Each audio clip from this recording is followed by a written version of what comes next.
Good morning. So now you have figured out what pigs you're going to bring home.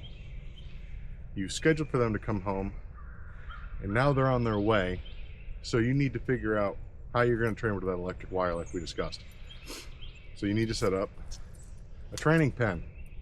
That training pen consists of hog panels, T-posts, galvanized wire, step-in posts, your wire, and your shock box. And I'm going to show you how we set that all up.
So here's what it looks like all said and done.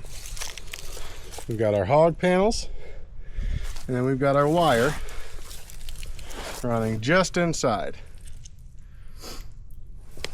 So that even if these pigs go and try to blow through the wire, they won't be able to, because there's the permanent barrier right on the other side.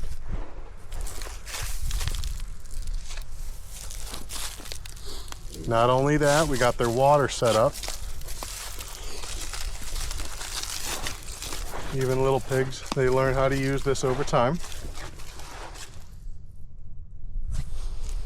Put out some few feed buckets. And now they're slowly learning how to use this training pen.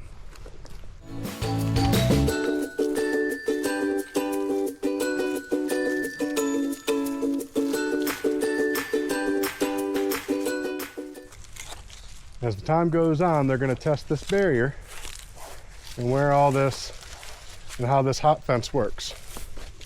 They're going to put their nose on it, they're going to check it out, and they're going to slowly but surely learn not to touch that little white wire.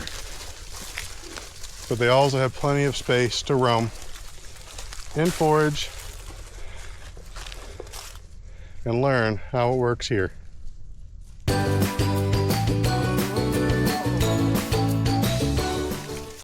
So now it's been a couple days.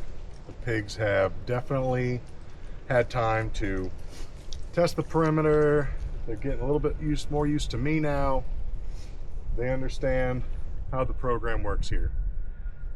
White wire is not their friend. It's now created that psychological barrier. So they know not to run into that. They know to stay just off of it a little bit. They've learned how to use the water. They've learned how to eat out of these little tubs right now. So this area really doesn't need to be worked too much, but still, as you can see, they've rooted around pretty good, especially around the edge as they've learned and tested that edge. So now as they're getting with this program, hopefully they won't need to be in here too long. At least that's the goal. The sooner I can get them out of this smaller pen, the sooner they can get to work on more forage, giving them more space. But right now, this nice confined area is one, keeping them safe since they are pretty small right now from different large predators. But at the same point, I don't want them in here forever. I want them to do the work they need to do up in the hills, especially around some trees I don't want. So then I can go back through after they're done and take those trees out or shrubs, and hopefully some pasture grass will grow. So they've done a decent amount of work already in a lot of this area, getting down into that soil, getting all the vitamins and minerals they need that the soil has to offer, learning the different forages that our forest has to offer, as well as getting their nice supplement of feed that they need so they can grow nice and big.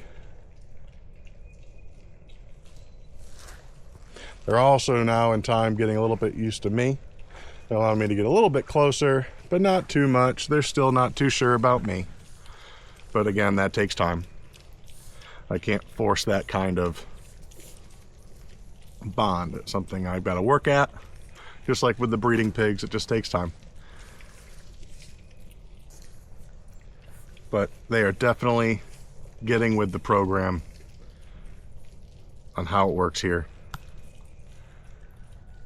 which in time should make my life a lot easier, and I'll be able to sleep better at night knowing once I take these panels down and give them a much larger area that they are going to stay within that hot wire.